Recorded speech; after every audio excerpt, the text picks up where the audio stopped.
Hey, this is Mike. And this is Beck. And we are Brew Crime. So I guess you might have noticed last month we didn't have an episode. I was out of town. Beck was out of town. Me and my wife went to China. So it's a little far away from Canada. Yep. And my sister and I went back home to meet our new nephew. That's awesome. Mm-hmm. Both exciting trips. Mm-hmm. But now we're back, so we'll get back to the schedule. This month's episode is going to be on cults. This was a topic requested by a mutual friend of ours, actually, Byron. So hopefully he enjoys it, because we're only recording it for you. Not really. Yeah, exactly. For everyone. Yeah. All right, well, why don't you give a hint of what your story is going to be, and then we'll get into the pairing. The title that I made up for my story is There's a Snake in My Scripture. Nice. So the pairing that we're going to do for that today is we're actually going to be making up some snake bites.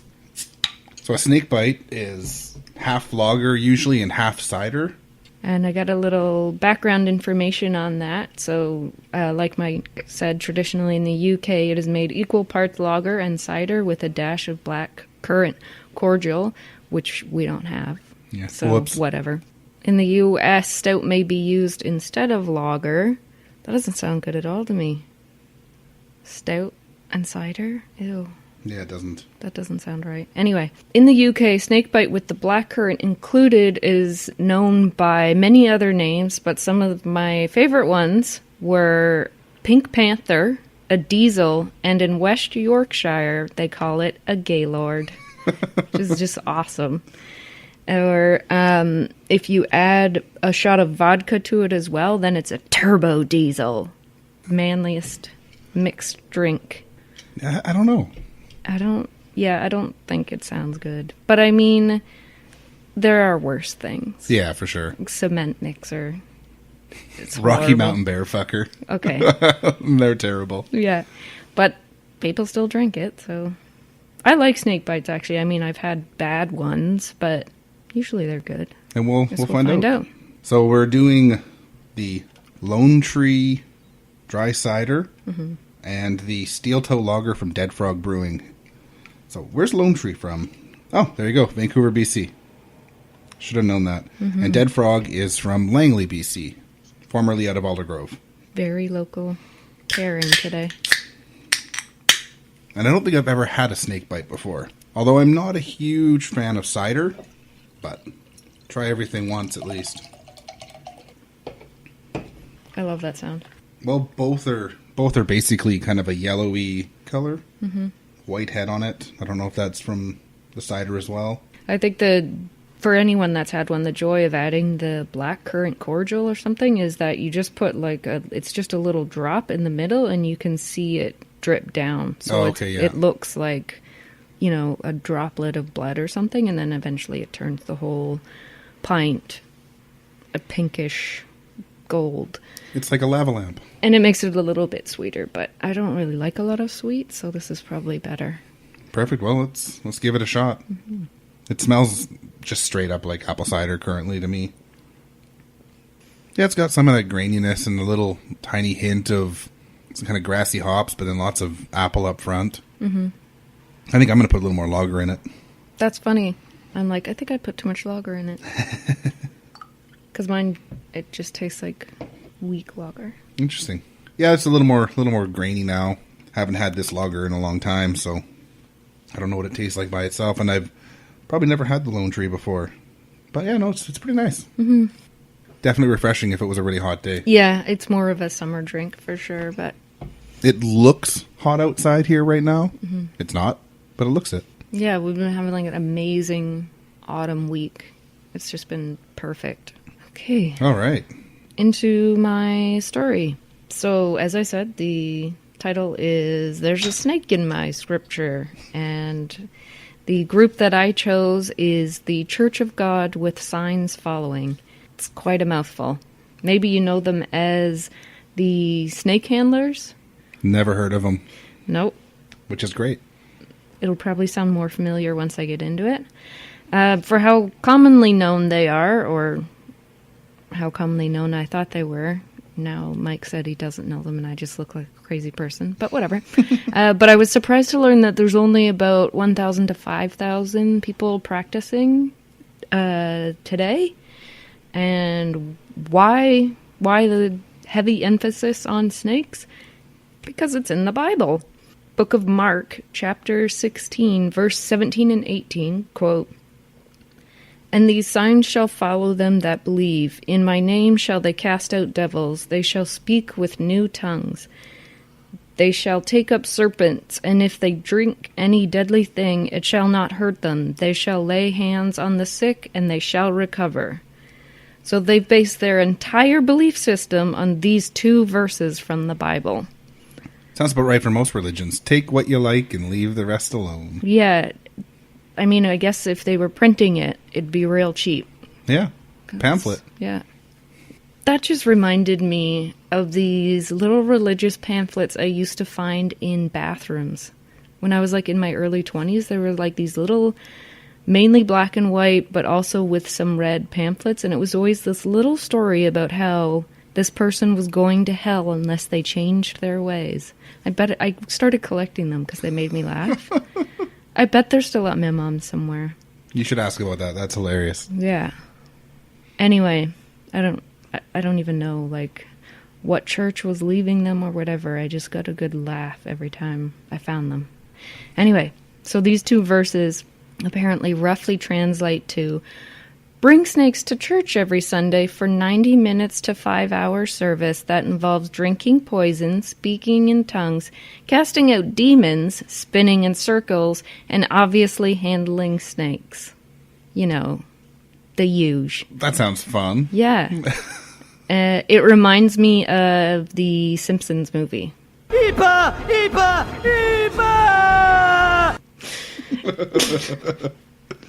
So there have been people that died at these services. How, you may ask? Lack of faith, of course. It definitely wasn't the dancing around with poisonous snakes that did it. Of course not, yeah. Definitely not. Definitely unrelated, for sure. So the Holiness Snake Handler's official website is as bizarre as the aforementioned services would lead you to imagine. It honestly looks like someone got real angry, real drunk, and created this religious website. There's a full page written in all caps, bright red lettering, like lots of rage on here. Quote, "Jesus never said anything about taking up serpents accidentally. Stop saying otherwise. He said to take up serpents. Plain and simple, as is. It's not rocket science." I always thought the serpent was the bad guy. Yeah, okay. I'll get to that. That quote isn't even from the all caps page. That's on the home page. Like, as soon as you get there. It's worth a visit, just for a laugh, as long as spelling errors, lack of grammar, and run-on sentences don't bother you. We'll post a link on the website. I got a list of their doctrines and beliefs from the official website. For my own comfort, I corrected the spelling and the run-on sentences because I just couldn't do it. There's 21, though, so brace yourself. I'm going to go through most of them pretty quickly. And they have a note on the website that says that each belief may slightly vary from congregation to congregation, which they explain away as perfectly normal because the disciples of Jesus believe slightly different things as well. So, number 1, a spiritual and literal belief in Mark 16:15 to 18 as a 5-fold ministry. So this involves literally picking up poisonous serpents, drinking strychnine on top of healing, speaking in tongues, and casting out demons, as well as handling fire. Just like get you going right off the bat. Number 1. Number 2, the belief in baptism by water immersion. So no, like, sprinkling you with holy water or the showers. No infant baptism. It's full immersion, adult baptismal. I've seen those in movies. Those are scary looking. Yeah. So abstaining from corrupt man-made institutions like hospitals. Because only God can heal. Well, of course, yeah. It's a very strict dress code. Men, short hair, long sleeves, no jewelry, clean shaven. Women, long hair, long dresses, no cosmetics, no jewelry. So we're both out. Yeah. Darn. Yeah. 'Cause I was in up to then. Ah, shit. Faux show. So, abstaining from newspapers, television, radio, alcohol, legal or illegal drugs, and tobacco. Cheers. Yep, cheers. This one's my favorite. No voting. No reading about politics. It's a corrupt and governments are owned, executed, and affiliated with Satan. Well, you know what? If they're going to be that ignorant, they shouldn't vote anyways. So good job. Yeah, I agree with that one. Yeah, that's a good point. Speaking of ignorance, no women preachers or pastors. Shocker. Ah, Catholic Church. Oops. Yeah. They believe that Satan seduced Eve to commit the very first act of adultery so he could pollute the human race, and she gave birth to Cain. The belief that faith without works is dead. And I wasn't sure what that meant. I think maybe it's supposed to say work. Faith without work is dead? I'm not Don't sure. know. I don't know. Some teach that neither husband nor wife can remarry while the other is still alive. Okay, so no divorce. That's not that weird. Did they say no murder, though? Oh. The next one is others teach that a man can remarry if his wife commits adultery and fornicates against him, but a woman can only remarry if her husband dies. Fucking patriarchy. So, I mean, you're promoting murder. Yes. Then. Anyway, abstinence from secular holidays such as birthdays, Christmas, Halloween, New Year's Eve, and other holidays that elevate men and not God. Huh. There's no way I'm giving up Halloween. No. And I mean, It's they keep not stealing from happening. other religions here. I mean, Yeah. Baptism is in Jesus' name, one God, three offices, titles, and or duties. The next few are boring. I'm going to skip them. They believe in eternal hell, which contains fire and brimstone. sounds kind of metal. The belief that a man and a woman who are dating and plan to be married must not touch one another, not even holding hands, until marriage. So if they are not planning on getting married, that's okay? Who knows? I feel like they leave that one weird. The ordinance of foot washing in communion services.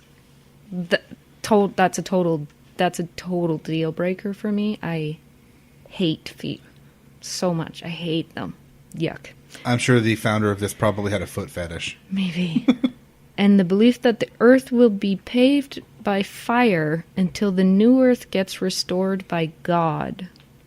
Some believe that the mark of the beast, 666, will be achieved literally by microchip implant. That seems oddly specific. And others believe that it will be a spiritual, not literal mark. Anyway, I know that didn't sound like 21. It's because I just shoved some of them together. Doesn't matter. Is that all of them? Mm-hmm. They don't sound very friendly to the gay community, LGBTQ. They don't sound friendly to anyone. That's true. Not even but themselves. it's all man and woman, man and woman, man and woman. That's pretty typical. Not big surprise, but Yeah. cult or religion. Yeah. Yes, so it all had to start somewhere. George Wendt Hensley is often wrongfully credited with starting the practice of snake handling, but in actuality he was just a very vocal advocate and preacher. He traveled the southeast United States promoting the practice. So here's some of his story. Not the story you would expect to hear of a religious type leader. Anyway, Amanda Winninger was George's first wife and was with him through all his legal difficulties. They had 8 kids, but separated in 1922, mainly due to his lack of steady work, drunkenness, and all-around selfishness. When she later became ill, George's sister and her husband went to take care of her. It was about this time that George resigned his ministry because of trouble at home. In 1923, he was arrested on moonshine-related charges and sentenced to 4 months in jail and fined $100. He was permitted to serve the sentence at the Silverdale workhouse instead of in jail. He was initially placed on a chain gang constructing roads, but after being sent to a nearby well for water, he fled, ultimately to his sister's house in Ohio. Here he began preaching again and frequently did sermons on faith healing. He was divorced from Amanda in 1926.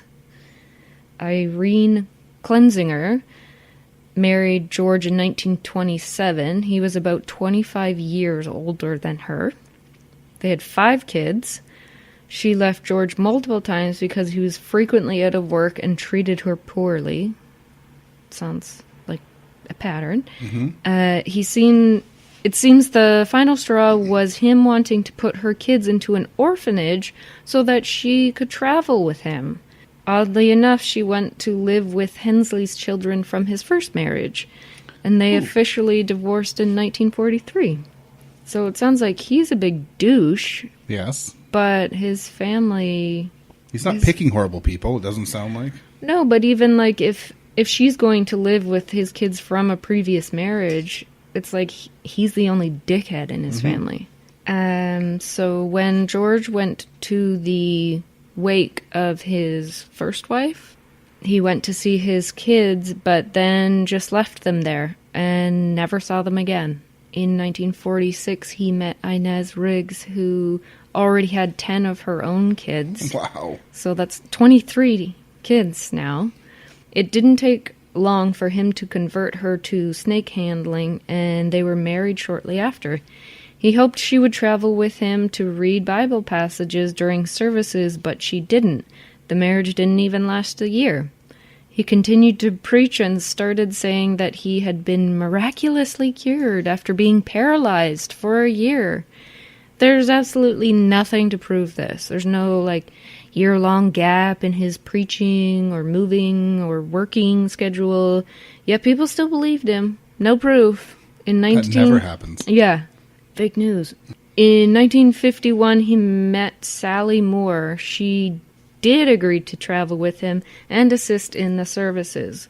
So why, the super insistence on having someone come with him and travel with him and read the passages during service?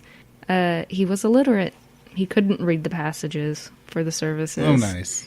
You'd think he'd start with that, though. Yeah. If that's a deal breaker to being married, probably better to mention it before you get married. How do you learn to read if you don't like institutions and all that? Yep. So it's not exactly the usual life of a preacher. Advocates of snake handling dismiss a lot of these facts as fabrications, but they are very easily documented throughout his history. His advocacy, leadership, and especially his charisma were integral in the advancement of the movement. So I see ignoring the blatant facts about an American leader isn't exactly a new phenomenon. Most religious snake handlers are still found in the Appalachian Mountains and other parts of the southeastern United States. In 2001, about 40 small churches practiced snake handling. In 2004, there were 2 congregations in Alberta, one in Lethbridge and one in Edmonton, and 2 in British Columbia, one in Kamloops and one in Revelstoke, which I didn't know was ever in Canada. A 2013 article by National Public Radio stated that there are approximately 125 churches where snakes are handled. Possibly there are more, though, as they're extremely private. You'd have to be. Yeah.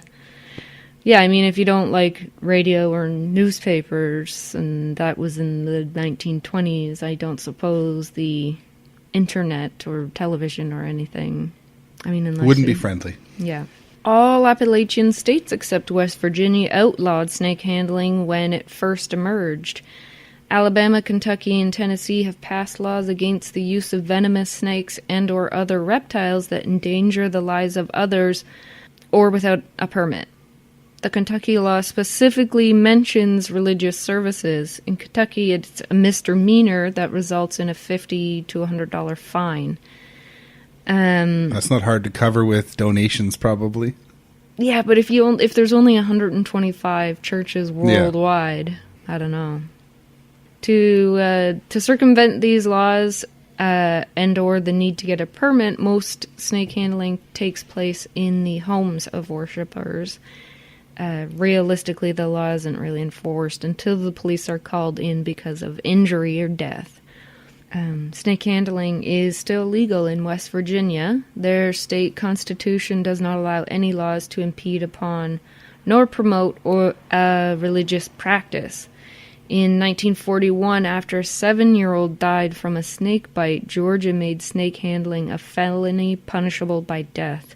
Holy shit. That's a big jump from a $50 fine. The punishment was so severe that juries refused to convict, so it was repealed in 1968. I like how it's like, it's all or nothing. Yeah. You go from like a fine to the death penalty, and then people are like, that's a bit severe. Okay, fine. We'll just the fine then. Yeah. Like, well, I guess the fine's better than nothing. I guess, but there's no middle ground there. Yeah. The American Civil Liberties Union has defended the religious freedom of snake handlers against various attempts to have the practice banned. But now for the part that you have actually tuned in to hear, the death toll. By 2013, there were approximately 100 deaths. I'm not going to go into too much detail here, as it is pretty obvious what happened in each of these 100 cases. There was a snake bite. And not the drink. Yeah. Yeah. No alcohol, Mike. Yeah. It was like well, it in might the have top killed 3 them. rules. I mean, God might have struck Smoked them down them. for having one. Yeah. But there were a few that I found interesting, so I'm going to mention those ones. In 1992, Glenn Summerford, a serpent-handling preacher, was convicted of attempted murder of his wife with a rattlesnake. His wife, Darlene, testified that he grabbed her by the hair and forced her to put her hand in a cage of rattlesnakes after hitting it with a pipe to make the snakes mad. She was bitten twice, but survived. Jeez. So the rest are all deaths that occurred during a Sunday service. So the first report of death occurred in 1922. I couldn't find information about like where that was or who it was. It just said that the first death in a Sunday service was in 1922, which was really near the beginning. So I guess they just write that off as a lack of faith and not a lack of intelligence. Of course, there's George Wendt Hensley's death that I mentioned occurred in 1955. As I mentioned, he really promoted this practice, but that's how he died. In 1967, Jean Saylor, wife of a snake-handling preacher, died. In 1983, Mac Ray Wolford died. In 1995, Melinda Brown, another wife of a snake-handling evangelist, died. In 1995, Cale Saylor, the preacher husband of Jean, who died earlier, also died. In 1998, John Wayne Punkin Brown, his nickname is Punkin, he's the evangelist husband of Melinda, who died earlier. He died in 1998. At least we're thin in the crowd. In 2012, Mark Randall Wolford, nicknamed Mac, he's the Pentecostal pastor's son of Mac that I mentioned earlier, he died. So I guess not everyone can learn from other people's mistakes. So I'm sure that some of you are displeased with my choice of cult. It's not a cult, it's a religion. But please tell me what the difference between a cult and a religion is. Like, feel free to email us if you know what the difference is, because as far as I can tell, the biggest difference between a cult and a religion is longevity. Yes, and usually proper religion doesn't have a death toll. what about the Salem witch trials? Yeah, exactly. A proper religion. I think all religions have a death toll. That's true. But anyway. Usually not their own followers. Yeah. Not that closely. I see what you mean. You're saying that, like, cults kill their own followers. Often. And religions kill others. I mean, there's always crossover. Yeah.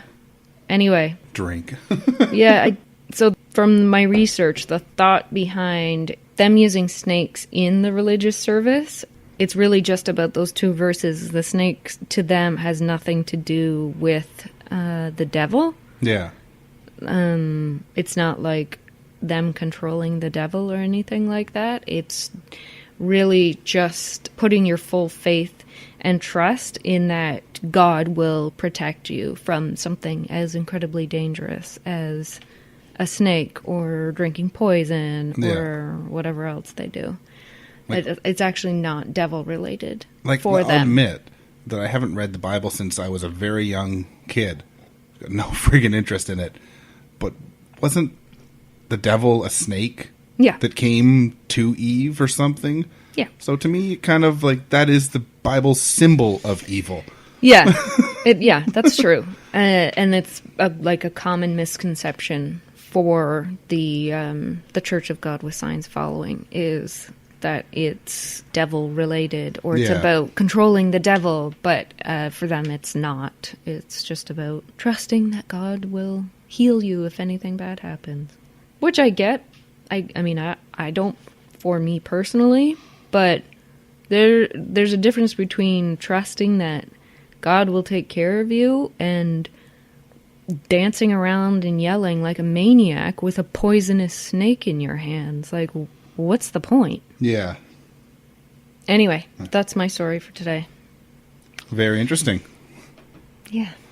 Cults are always interesting as long as you're not in them. Yeah.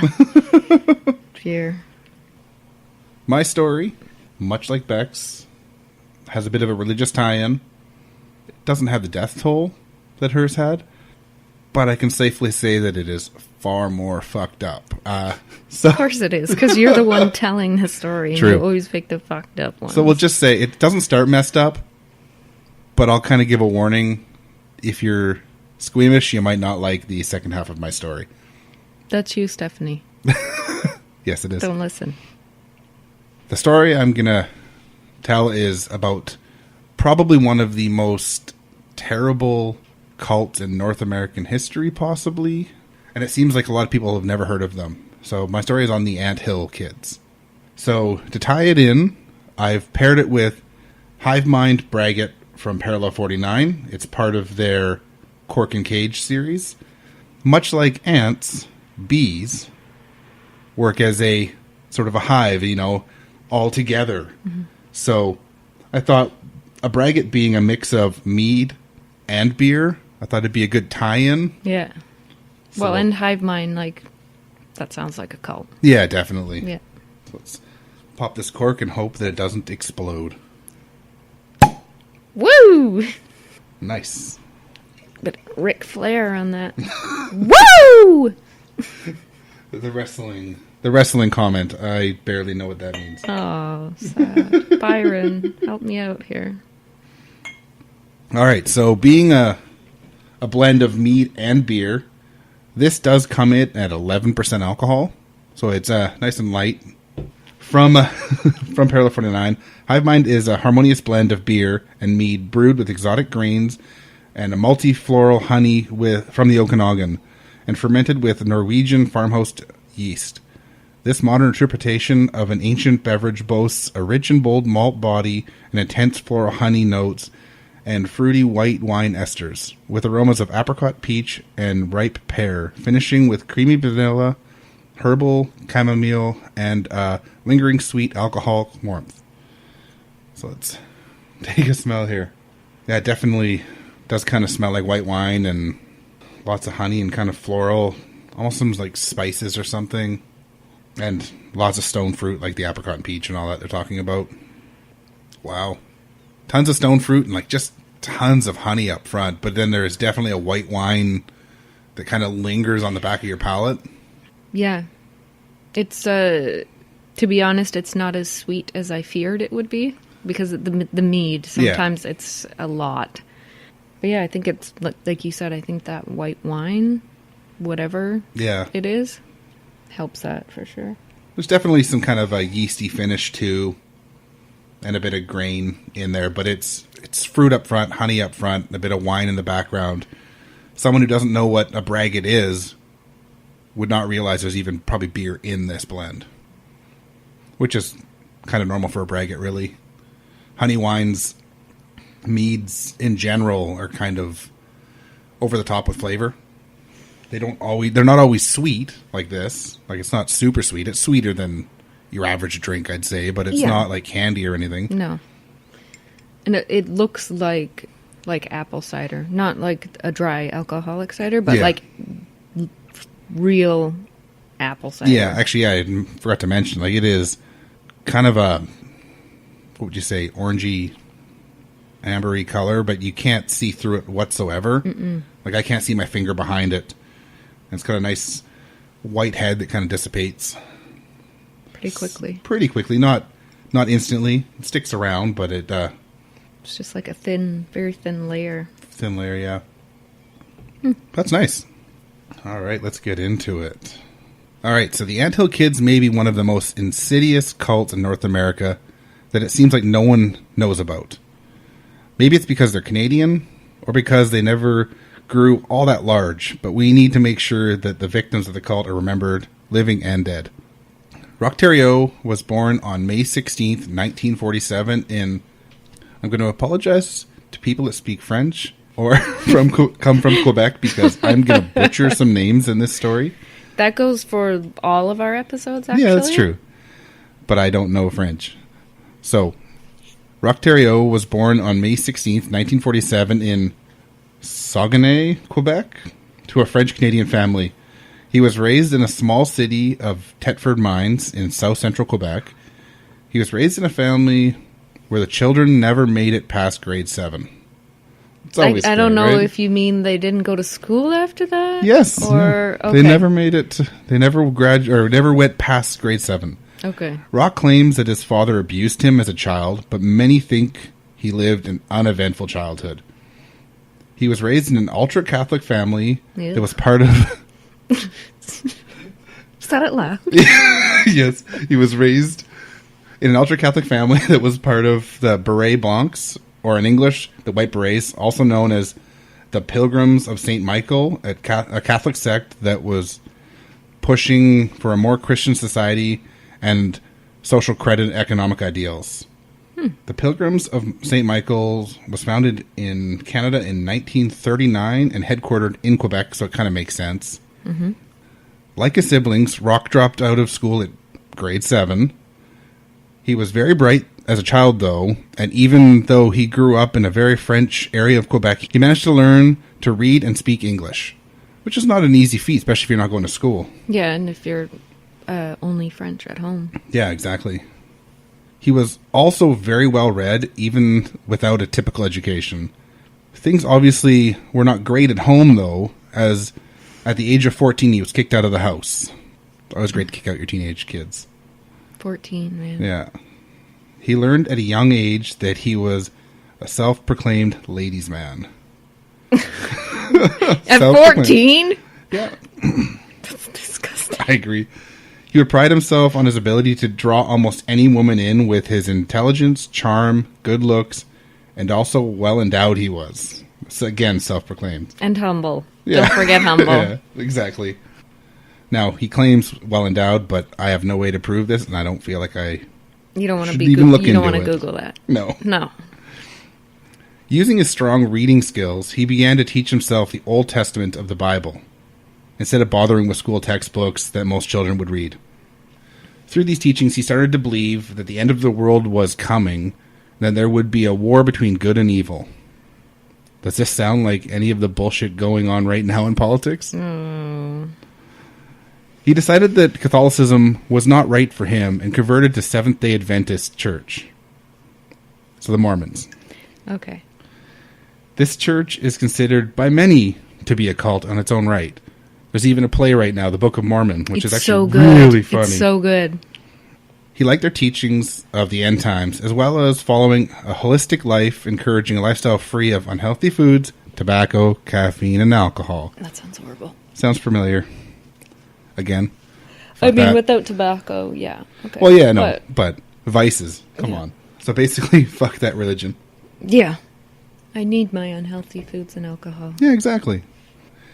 He rose up in that church and was commended for his success in starting up seminars that both sold the Seventh-day Adventist Church and their anti-smoking treatments. He rose to be an integral part of that church. It was during these times that Roch really realized how powerful his ability to charm and persuade people was. I thought he knew when he was 14.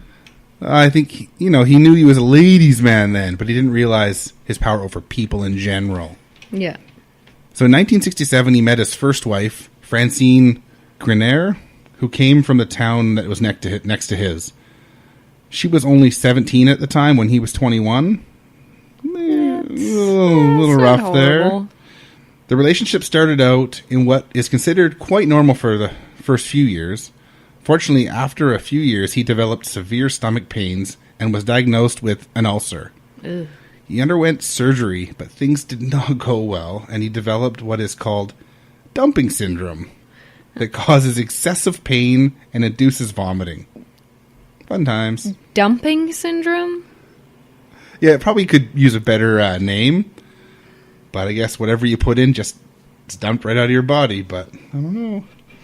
That's exactly a horrible name. So even though he's against all these vices, to battle the pain, he began drinking alcohol, and that eventually developed into an alcohol addiction. Eventually, theft of the church's money and his alcohol issues had him kicked out of the Seventh-day Adventist Church. But a charismatic alcoholic like Roch was not going to stop there. He had amassed a group of followers in the church over that time, and he used this opportunity to take those people with him. By the mid-70s, he was able to get people to leave their homes and their jobs using only his charisma, charm, and religious ideals. He formed a commune that was free of sin and stood for equality and unity. And alcohol. No, just for him. I'm just kidding. No one else could drink. I don't understand how you get people to follow you, like people who are following such a strict religion like Mormonism. And they're like, you know who'd be a great leader? This guy who's stealing money and getting shit-faced. Yeah. Like, they probably didn't know that part, because the charisma and charm. I guess so. He formed a commune that was free of sin and stood for equality and unity. The commune gave the followers the opportunity to freely listen to his motivational speeches, or at least that was the window dressing. But like what happened with every cult, their honeymoon period didn't last long, and neither did the good times. In 1977, Roch Thériault started the Doomsday Cult that would become known as the Anthill Kids in Ste. Marie, Quebec, I think. The cult took many teachings from his former church, Mormonism. His charisma persuaded them to do his bidding, but things would get far darker. The followers started to lose their rights to choose, with edicts saying they could not eat meat or smoke cigarettes. He then forbade the followers from speaking to their friends, family, or former church. Maybe that's the difference between cults and religion. That line drawn where you're not allowed to speak to anyone outside of the group. Could be, yeah. Sorry, no. Go ahead. He began to grow into his cult leader status by proclaiming he was the prophet Moise or Moses. He then became sure he was God himself and fully set out his practices, ethics, and rules for his new religion. He planned to be worshipped while demanding total control over his members of his cult. Who doesn't plan that, right? Exactly. As things spiraled out of control, he cheated on his first wife with a woman named Giselle. She would eventually become his number one wife in the cult. In 1978, he decided to move his commune to the Eternal Mountain in St. Georges, in a sparsely populated Gaspé Peninsula, by having the group hike out to that location. So it's just rural Quebec. This move was to prepare for the end times, that he would predict would take place on February 1979. Roch forced the commune to build their own town while he sat back and relaxed. I think another hint of a cult. Yeah. Mm-hmm. With all this work, he compared them to ants building their anthill. Oh. Yeah. Followers were forced to wear identical tunics to show that they were equal and show their devotion to the commune. Of course they were. Yeah. In February 1979, when the world did not end... Shocker. The people of the commune questioned him, but using his guile, he made up a story that Earth's timeline and God's were different, and it was merely a miscalculation. No, my calculator's broke. The batteries fell out. It's not my fault. So his second wife and favorite mentioned to Roch that the other women in the cult were lonely. Like any good cult leader would do, he took advantage of this and married all 9 women in the commune. Okay. Yeah. There was also 3 other men that had joined the cult at this time. So as a religious requirement, he impregnated each of his wives, and by the end, he had fathered 26 children. Wait, how many men are in this cult? 3. Well, 4 with him. And 9 women? Yeah. It got bigger. By 1980, the cult had almost 40 members. But were they all his kids? A lot of them, yes. Gross. Yes. In 1984, the group relocated to Burnt River, Ontario, where the cult is most well known to have resided. All right, now that we have learned some broad strokes of the cult, you're probably wondering, how the hell is this one of the most insidious cults in North America? Well, we are now going to get into that, but in the end, you might regret asking this. So that's why, he had a good reason to make us believe that, we are special and we have to believe that, and we're the lucky one who will be saved, Saved from the wrath of ancient prophecies, perhaps, but now living in fear of the most punishing cult leader of modern times. Seemingly normal people, complicit in savage mutilations. Dun, dun, dun. Not long after the formation of the cult, his ever-growing drinking problem not only wiped out his motivational teachings, but really began to create a totalitarian monster. Anthill kids were only allowed to speak with each other in the presence of Roch. Even people that came into the cult as couples could only have sex with each other with express permission from Roch. So the other people aren't even allowed to talk to each other unless he's there? Yes. Okay. He tried to mask his increase in abuse and erratic behavior with his charisma, and it held for a little while. He controlled their every movement and demanded absolute loyalty and would punish doubters viciously. He went as far as to spy on the cult members that he thought would stray and claim that God told him what they were doing. His punishment for wanting to leave the commune was severe. He would hit them with a belt or bat, suspend them from the ceiling while removing every hair one at a time. He would even defecate on them sometimes. Wow, that's a jump. Yeah. Running a commune, even a remote one, comes with costs, so he would have them raise money by selling baked goods in town. Mm-hmm. But his punishment for not making enough money was also severe. As his mental stability dropped, his abuse got more insidious. Punishment then escalated to forcing the offending person to break their own legs with a sledgehammer or sit on a lit stove. Sometimes he would force people to shoot each other in the shoulders or eat dead mice or feces. I don't understand cults. No. I don't get it. He got to the point where he would demand that members of the cult prove their loyalty. But this was not with words, of course. No, Roch was too fucked up for that. He would demand cult members cut off other members' toes with wire cutters to prove their loyalty. Ultimately, the children of the cult were not spared this abuse. No. Like many sex cults, the children were also sexually abused. Children were also held over fires if they stepped out of line. He even went as far as to nail children to a tree, and he had other children throw stones at them. Much of this sick abuse was, as he saw it, a way to purify the members of their sins and get them back to their original religious mission, and nothing was too cruel of a punishment. So I'd say, what the actual fuck? The true depths of despair could be seen when one of the mothers left a newborn baby out in a blizzard to save it from having to live through the terrible life of abuse. Why not just leave? We'll get to that. Totalitarian rule and physical and sexual abuse was just the way of life for the people of the Anthill Kids. But why stop there?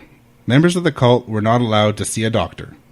Roch became obsessed with the medical field after his botched surgery years ago and began performing surgeries on his followers. He thought he was given the gift from God, but it said he was more like Frankenstein.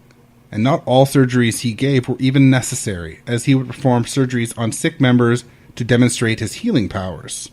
I think he missed the boat on this, though. One such surgery consisted of injecting 94% ethanol alcohol into the stomach of victims, and another was performing circumcisions on the children of the cult. Overall, most of his followers lost limbs, teeth, fingers, and or toes during these practices. Yeah. The province of Ontario began to suspect a cult due to the primitive living conditions of the commune in 1978. Unfortunately for the members of the cult, the Anthill Kids were somehow registered as an official church in Canada, and as such the police were unable to investigate them legally at the time. I don't understand that. I mean, I know I just said I don't understand cults, but, like, what's the guideline? What's the criteria you have to meet to be to register, like, as a religious group? The other part is, why could they not investigate them because they were religion? Yeah, and even if you can register as a religion, why the fuck does that mean that the police can't come in and not make sure you're a wretched excuse for a human being? The only thing the police could do was ensure the safety of the children, and as such, a social worker removed 17 of the children from the commune. Roch was evaluated by a psychologist at this time, but like with so many people, he was able to convince the psychologist that he was normal. One psychologist was so enamored with him that he tried to have the judge return the children to the commune. Luckily, the judge saw through this and had the children removed permanently. Well, the judge may have seen through Roch. The psychologist that interviewed him bought his story fully. In 1980, they even sent him a mental patient from L'Hôpital Robert Giffard, the same hospital that said he was of sound mind. This patient was Guy Vier. Because he was considered mentally unstable, he was only fit to look after the animals, and as such, he was left to watch the 3 children not fathered by Roch and the cult. On March 23rd, 1980, Roch held a party, but as Guy was not of sound mind, he was not invited to the party, so he was left in charge of the 3 children that night. From all accounts, 2-year-old Samuel Gier was crying all night, and Guy freaked out and punched the child in the face 5 or 6 times. He was beaten into a coma in the attack. The next morning, Roch found out that the baby was in a coma and decided they needed to be circumcised to heal him. What? Yeah. Fuck if I know. The next morning, Samuel was found dead. The child's parents agreed with the cult leader that they should burn the baby's body so that the birds and the bears could not get to the body. So hide the evidence. For 6 months, Vier was fine in the community until after some infraction, Roch got angry and decided to hold a trial for him. He appointed the baby's father, Jacques Gier, as judge and mother Giselle as prosecution, while giving Vier a defense lawyer of Claude Ouellette. 6 of Roch's wives would be the jury.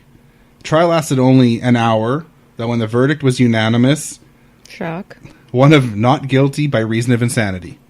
Roch was that not, is surprising, actually. Yeah. Well, Roch was not happy with this verdict, though, and he pulled the judge aside and suggested they castrate Vier. The judge was not happy with this idea, but the jury grew to 10 members, and only 3 of them opposed the new ruling. Quite the jump.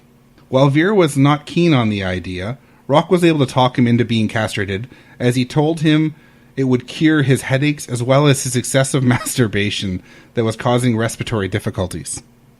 Well, I mean, if you have someone who doesn't have a clue what they're doing castrate you, it's going to make you want to masturbate less, because it's probably going to hurt every friggin' time. Well, there'd be nothing... Yeah, I don't know. He went as far as to have Vier sign a letter of consent. He can't sign anything. Yes, if he's mentally unstable. After more abuse, Vier escaped the commune on November 5th, 1980. Not just the castration, more abuse. He ran to town and told the police of a baby being killed by being kicked by a horse. The police raided the compound and arrested both Roch as well as the parents of the dead child. They also once again removed 7 children and put them in foster care. The police found the remains of the child and the consent letter from Veer, as well as the ballots from their sentencing. After the coroner put in a report that stated the group was criminally responsible for the toddler's death, they were charged with the following. Roch Thériault, Jacques Giguère, Maurice Grier, Gabriel Lavallee, and Guy Veer were all charged with criminal negligence causing bodily harm to Samuel Giguère. Claudette Ouellette, who burned the body, was charged with obstruction of justice. Jacques and Maurice, the parents, were both charged with negligence of their 2 remaining children. In the end, Jacques, Maurice, Claude, and Solange, and Guy Veer were released on conditions that they not return to the commune. At the end of the 9-month trial, all parties were found guilty on all of the charges. Maurice Solange got 3 years probation. Jacques Giguère and Claudette Ouellette received 6 months in prison and 3 years probation for child abandonment.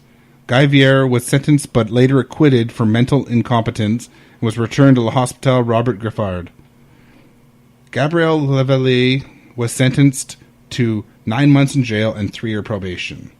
Roch Thériault was sentenced to 2 years less a day in prison and 3 years of probation on each of the 2 charges, to be served concurrently. He was transferred to Orsainville Detention Center in Quebec City. I probably pronounced that wrong, like all those names. Just go with it. Yeah. The members of the cult moved to apartments in Quebec City during this time to be close to their leader, because of course you do. The police went in and burned their cabin and demolished what was left with a bulldozer. So that was the end of that commune. Okay. This is what got the cult to move to Burnt River, Ontario, though. The cult members wanted to stay, but Roch had other ideas. 1989 seems to be when the surgeries took an even more tragic, insidious turn. Solange Boulard, one of the followers, complained of an upset stomach to Roch Thériault. He got her to lay naked on a table on her back. He proceeded to punch her in the stomach, because that'll help. Yep, that's what I do. Yeah. Don't say that too quickly, because he then jammed a plastic tube up her rectum where he would perform an enema. But he did not use water or the likes, but molasses and olive oil. Next, he cut open her abdomen and tore a portion of her intestines out with his bare hands. He shoved a new tube down her throat this time and made other women in the cult blow air into it. This was all done without anesthesia. Oh my God. With the surgery done, he forced cult member Gabrielle Lavallee to stitch her stomach back up with a needle and thread. Unfortunately, she died the next day. Shocking. Yes. Having a god complex, though, he claimed that he could resurrect Solange. He proceeded to drill a hole in her skull. Like the sick man that he was, he and other cult members, male cult members, would proceed to ejaculate into that hole. Oh my God. Obviously, this did absolutely fuck all, and he buried her body close to the commune, just kind of to cover it up. Luckily for everyone in the cult, 1989 was going to spell the end of the cult, but not before one more heinous act. Gabrielle Lavallee, the woman that stitched up the previous victim, was brutally mutilated one final time. Not the first time, final time. This was downright torture and makes my blood run cold. He took a welding torch to her genitals, broke off a hypodermic needle in her back, and removed 8 teeth from her mouth. Again, with no painkillers. Yes. Like, why?